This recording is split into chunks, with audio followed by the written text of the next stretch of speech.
Bom dia, pessoal. Tudo bem com vocês? No vídeo de hoje, nós iremos começar a falar de função logarítmica. Antes de falar de função logarítmica, nós vamos relembrar alguns conceitos que serão essenciais quando a gente estiver definindo função logarítmica, ok? Bom, o primeiro conceito que a gente vai lembrar é o conceito de função injetora. Lembrando que uma função era dita injetora se eu tiver para quaisquer dois elementos diferentes na imagem, no domínio, a imagem desses elementos são sempre diferentes também. Então, por exemplo, essa função aqui ela não é injetora, porque tem dois elementos, né, tem a mesma imagem, dois elementos distintos que têm a mesma imagem. Essa função aqui, ó, ela é injetora.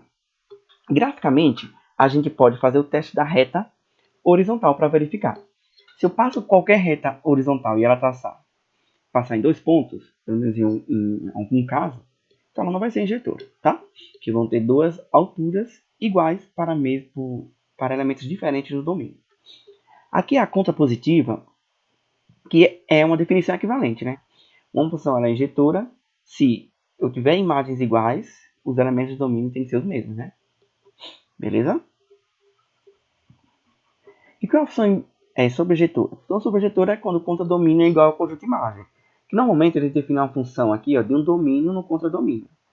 E os elementos que recebem setinha, o subconjunto desse contradomínio, é chamado de imagem, tá? Se a função é injetora e sobrejetora, a gente fala que ela é bijetora. A gente tem uma bijeção. Bom, o que eu vou fazer aqui? Eu vou sempre definir a função no domínio na sua imagem. Com isso, eu não vou me preocupar dessa função ser sobrejetora. Se ela for injetora, vai dar certo o que eu quero, tá? Então, a gente vai, quando eu estiver falando de uma função aqui, eu vou estar sempre definindo a função do domínio na sua imagem. Então, o domínio vai ser a imagem. Eu estou forçando isso, tá? Só para a gente não ter que ficar provando que é sobrejetora assim. E daí a gente vai falar de função inversa, né? A professora Marcela já falou em vídeos anteriores. O que é a função inversa? Bom, eu tenho essa função aqui, que ela vai pegar um x e leva no f de x. Vamos estar assim, pega um a e leva no b, beleza? A função inversa, ela faz o caminho inverso. Ela pega o b e volta para o a. Bom, professor, qual a importância? O que é que eu preciso para que a função possa ser inversa?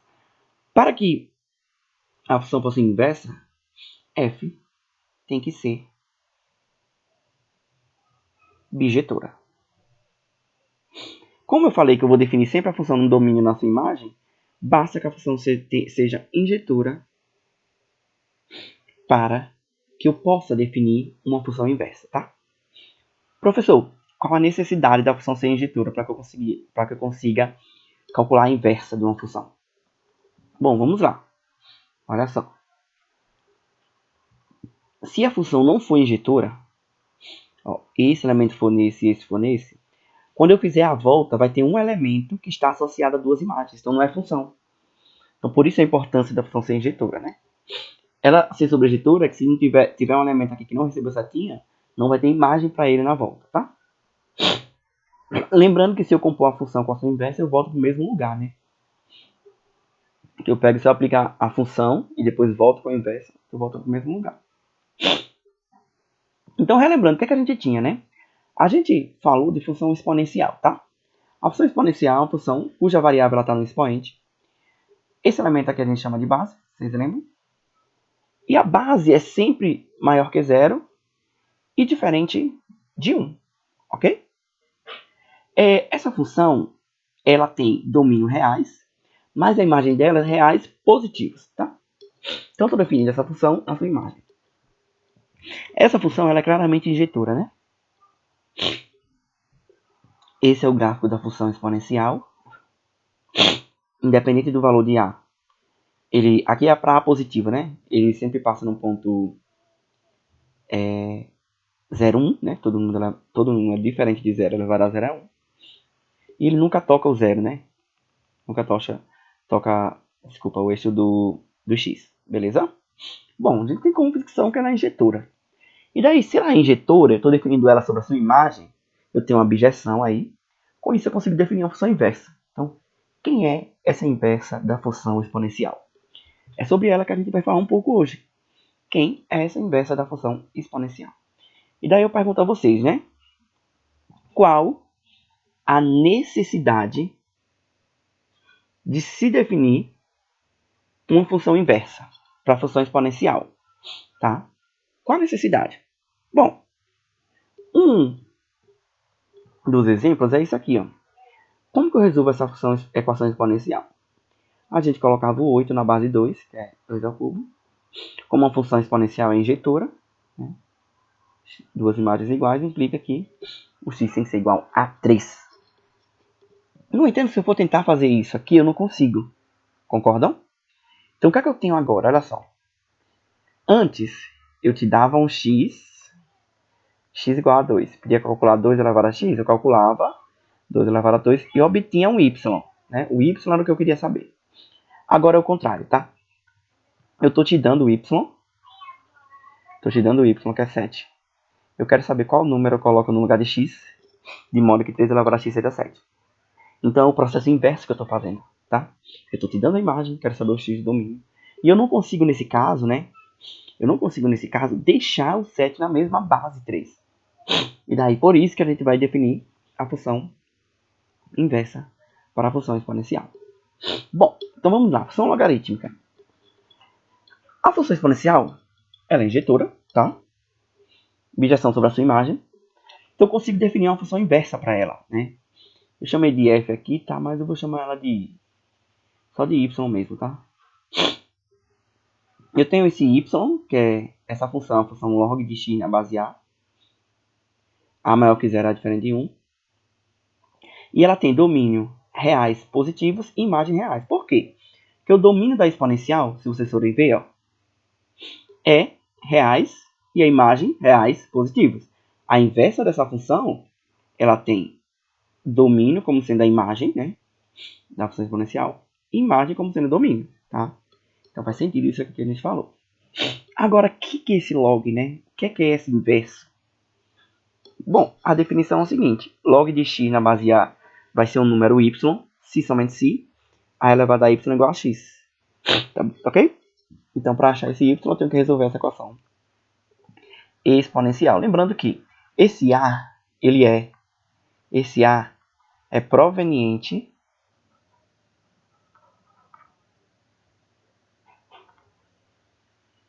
da função y igual a elevado a x, tá? Que é uma função inversa para a função exponencial. Então, eu tenho que impor que esse a tem que ser maior que zero e diferente de 1, tá? E esse x sempre positivo por conta do domínio, da restrição que eu estou fazendo com a função, tá? Ok. Tá, professor. Então, o que é que eu estou fazendo, na verdade? É o que eu falei para vocês naquela equação exponencial lá. Agora, eu vou te dar o resultado de a elevado a y e você vai me dar o y como resposta, tá? Antes eu tinha o 2 elevado a x e obtinha um y como resposta. Agora eu tenho um 2 elevado a y, né? Eu te dou o x e quero esse y como resposta. É o inverso que eu estou fazendo, tá? Por isso que é a função inversa. Tá, professor? Mas qual a propriedade dessa função inversa? Bom, o gráfico da função inversa, ele é o espelho da função com relação à reta y igual a x. Então, por exemplo, ó, aqui o zero vai no 1, em qualquer função exponencial, né? Com a maior que 1. Com a menor que 1 também, né? Mas só tem formatos diferentes. Então, se na função normal, né, na função exponencial, o 0 leva no 1, na inversa, o 1 leva no 0. Então, faz sentido esse ponto aqui. Ó. E todos esses pontos aqui eles são espelhados com relação a essa reta. Ó. Se eu tenho um x aqui e um y, né? Eu faço... peguei da inversa, né? Eu faço o inverso na outra, né? Eu vou ter um y levando no x, tá? Então, aqui, para a elevado a x, aqui é o gráfico de log de x na base a, que é a função inversa. Então, para fazer o gráfico é só espelhar nessa reta y igual a x e ter a ideia que a função inversa ela pega, né, a imagem e volta para o domínio, tá? Aqui é para o a menor que 1, lembrando, ó, estou espelhando, então tem que voltar essa parte preta para cima aqui e outra normal, tá? Bom, antes de a gente trabalhar com gráficos, vamos fazer o cálculo de alguns logaritmos. Né? Como que eu calculo o logaritmo, professor? Por exemplo, log de 8 na base 2. Como que eu calculo? Você usa a definição de logaritmo. Então, qual que é a definição de logaritmo? Isso daqui vai ser um número, chamado de x. Se somente se, esse símbolo chama se somente se, 2 elevado a x foi igual a 8. Então, a gente vai resolver a função exponencial.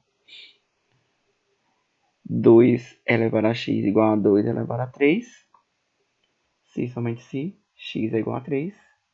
Então, o log de 8 na base 2 vale 3, tá? Lembrando, né? Você pode fazer x somente se ou fazer um abaixo do outro também, tá? Então, mesma coisa, ó, usando a definição, isso é x. Se somente se, 2. Desculpa. Você faz assim, ó. Esse elevado a esse é igual a esse. Faz um triângulo aqui, ó. 3 elevado a x igual a 81. Isso se somente se. 3 elevado a x. 81, se eu decompor, é 3 vezes 3, 9, vezes 3, 27, vezes 3, 81. 3 a quarta. Então, o valor desse log vale 4. Vamos ver algumas propriedades agora, algumas consequências da definição, de modo que facilita nossas contas, tá? Bom, primeiro, quem que é log de 1 na base A? Log de 1 em qualquer base, só lembrando de uma coisa que eu esqueci, ó, gente. Só para vocês ficarem familiarizados, esse x aqui a gente chama de logaritmando, e esse aqui é a base. Base, logaritmando. Tá? Então, voltando lá, quem que seria log de 1 na base A? Bom, vou afirmar que esse log de 1 na base A é zero. Vamos ver por quê? Prova. Vamos usar a definição, tá? Log de x de 1 na base A, eu vou chamar de número x, se somente se, a elevado a x igual a 1. Ou seja, 1 eu posso escrever como sendo a elevado a 0. Isso. X é 0. Provamos. Simples e rasteiro, tá? Log de A na mesma base A vale 1, tá? Vamos provar? Bom, o log de A na base A é x.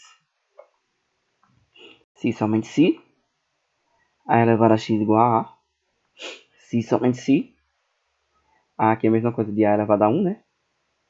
X for 1. Então, simples, só usar a definição que a gente consegue demonstrar essas afirmações que eu fiz. Bom, esse outro aqui, eu vou fazer uma definição para usar as propriedades. Ó. Essa propriedade, ela fala o seguinte. Se eu tenho log de b na base A elevado a n, b está elevado a n, não é o log que está elevado, tá, gente? É só o b. Isso daqui é sempre n vezes log de b na base A. Como que eu provo isso, né? Isso é um pouquinho mais diferente dos que a gente viu aí, tá? Eu vou separar aqui porque eu deixei pouco espaço. Vamos lá, ó. Faz o seguinte, ó. Chame log de b a n de x e log de b na base A de y. A nossa intenção é mostrar que isso é igual a... Desculpa, isso é x, é igual a n vezes y. Se eu provar isso, ok. Beleza? Só tudo no números bois. Então, ó. Como que vai ficar aqui? Ó? Usando a definição, isso fica aqui. A elevado a x é igual a b elevado a n. Para aí. Essa daqui fala aqui. A elevado a y igual a b. Eu tenho um elemento comum, ó. B é a elevado a y. Então, eu vou substituir o b aqui, tá? Aí vai ficar o seguinte, ó. Isso implica que a elevado a x, o b vale a elevado a y elevado a n. Então, isso implica, ó, que a multiplica os expoentes vai ser igual a... Desculpa, a não. X vai ser igual a n vezes y, que é o que a gente queria demonstrar, tá? Ó, esse aqui, deixa eu voltar lá. Ó. Esse aqui era x, n vezes y. Mostrei. Então, sempre que eu tiver uma potência no b, eu posso cair com essa potência. Ok? Vamos calcular o valor dessa expressão usando as propriedades, tá? Uma observação. Sempre que eu tiver log de b, não colocar base, subtende-se que é log de b na base 10. A gente suprime isso. Sempre que eu colocar log, sempre que vier, desculpa, ln de b, esse ln é o log de b na base e, esse é o número de ordem, tá? Então, esse elemento aqui eu posso escrever como sendo, ó, ln de 1, tá? Então, vamos fazer cada passo, beleza? Então, ó, primeiro, vamos ver quem que é log de 100. Aí eu vou usar a propriedade. Qual a propriedade, professor? Ó, 100 é 10 ao quadrado. E aqui é a mesma base, né? Aí eu posso tombar o 2 log de 10 na base 10. Mas como eu tenho a mesma base aqui, ó, vale 1. Então aqui vale 2. Como assim, professor? Ó, eu usei aqui, eu usei a propriedade 3, né? Eu tombei quando veio uma potência. E depois eu usei a propriedade 2. Beleza? Então aqui eu usei a 3. Deixa eu botar aqui de outra cor. E aqui eu usei a 2. Tranquilo? Sigamos. Vamos pegar uma função agora e tentar estudar o domínio dela, tá? Então eu tenho uma função aqui logarítmica, tá? Não é aquela simples log de x na base de alguma coisa. Ela tem esse elemento aqui, log dessa coisa na base 2. E daí, qual que é a restrição que eu tenho que fazer numa função logarítmica, né? Eu só consigo calcular log de número positivo, porque o domínio dessa função é número positivo. Então, ó, nesse caso,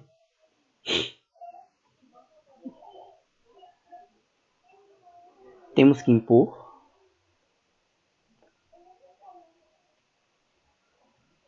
que x ao quadrado menos 5x mais 6 tem que ser maior que 0.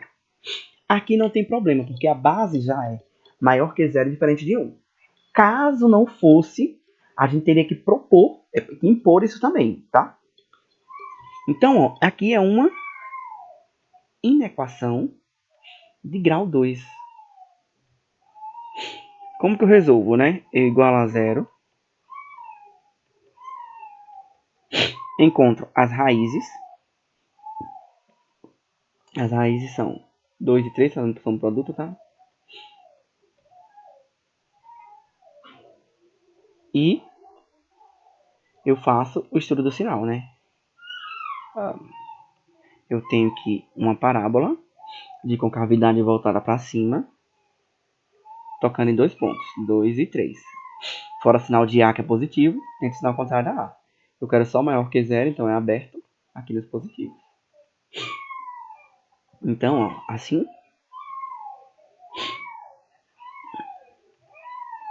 domínio de f é x pertence aos reais, tá ok? X é menor que 2, ou x é maior que 3, tá? Muito obrigado, galera. No próximo vídeo nós vamos fazer mais exercícios de gráficos, falar um pouco de outras propriedades do logaritmo.